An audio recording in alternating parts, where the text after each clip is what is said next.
quand la persécution a commencé après la Pentecôte, et j'aimerais dire à ceux qui sont au service du Seigneur et à ceux qui aspirent servir le Seigneur, lorsque vous êtes dans le ministère, attendez-vous à une chose, la persécution viendra.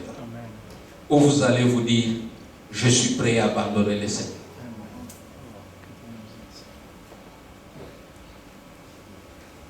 On ne peut jamais partager la bénédiction sans partager la souffrance.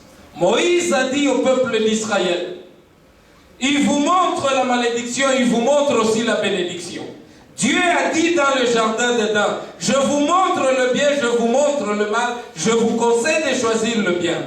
Christ a dit, c'est lui qui veut me suivre, qui prend sa croix, qui le renie soi-même et qui vient vers moi. Pierre a reconnu avant sa mort, dans l'épître de Pierre, il dit, lorsque nous souffrons, c'est là que la gloire de Dieu repose sur nous. Alléluia. Nous comprenons mal de fois la gloire de Dieu. Nous croyons que la gloire c'est riche lorsqu'il y a des miracles, lorsqu'il y a des bénédictions. Mais Pierre a dit, non, je vis la gloire dans la souffrance.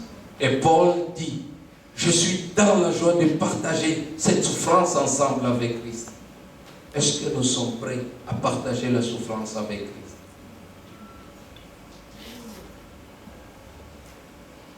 Jacques, pendant que les autres prêchaient, la Bible déclare, Hérode a dit, amenez-le ici. Et vous savez ce qu'on a fait de lui? On a coupé la tête. Qui peut encore continuer à prêcher? Vous qui dites que cet homme est mort et ressuscité, nous allons vous faire voir que ce n'est pas de cette manière que vous allez avancer. On apporte. Et vous savez qui était Jacques? Le pilier à Jérusalem. C'est lui qui conduisait l'église à Jérusalem. Ce n'est même pas Pierre. C'est ce Jacques qui conduisait. Et on a dit, lui qui s'est fait patron à Jérusalem et qui s'est fait le représentant de tous à Jérusalem, c'est par lui que nous allons commencer. Ils l'ont pris. Ils l'ont dit. Judas l'Iscariote. J'aime le nom Judas. J'ai beaucoup de peine à accepter le mot Iscariote. Judas signifie tout simplement louange à l'Éternel. Un beau nom. Rappelez-vous de Jacob, lorsqu'il a commencé à voir les enfants, sa première femme Léa a eu le premier enfant Ruben, le deuxième enfant Simon, le troisième enfant Lévi. Et vous savez la signification de ce mot, n'est-ce pas? Ruben qui signifie tout simplement mon mari va m'aimer. J'aime beaucoup les femmes. Quand on a un enfant pour son mari, on dit mon mari va m'aimer. Et vous savez l'histoire de Léa. Jacob aimait beaucoup plus Rachel plutôt que Léa.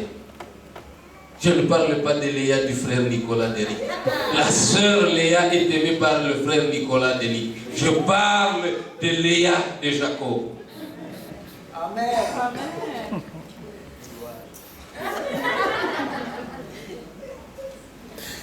La Bible déclare il a eu le premier enfant.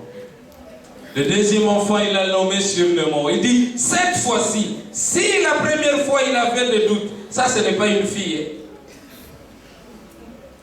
Alors, Africains, quand vous avez des enfants filles, vous dites que vous n'avez pas d'enfants.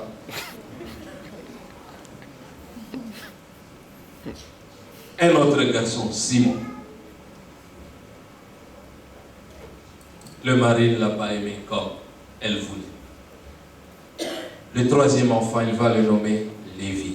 Lévi qui signifie tout simplement attachement. C'est pour cela la tribu des Lévites signifie attachement au Seigneur. Ceux qui sont consacrés au Seigneur. Ceux qui sont attachés au service de Dieu. Ça n'a pas brûlé le cœur de Jacob. Et le quatrième enfant, il l'a surnommé Judas. Léa a commencé à louer Dieu. Louange à l'Éternel. Et les choses avaient changé pour sa vie. Vous savez quoi? Rachel n'a pas vécu longtemps. C'est Léa qui a survécu longtemps avec lui. Amen. Judas l'Iscariote, cet homme que Jésus aimait. La Bible déclare, malgré qu'il volait l'argent, qu'il était le comptable, le trésorier de Jésus, mais Jésus ne l'avait jamais chassé dans le ministère. Il l'a beaucoup aimé. Jésus savait qu'il volait l'argent. Et la Bible le déclare ouvertement. Mais il ne l'a jamais chassé. On se demande dans nos églises, pourquoi on ne chasse pas terre? Est-ce qu'on ne voit pas ces défauts-là?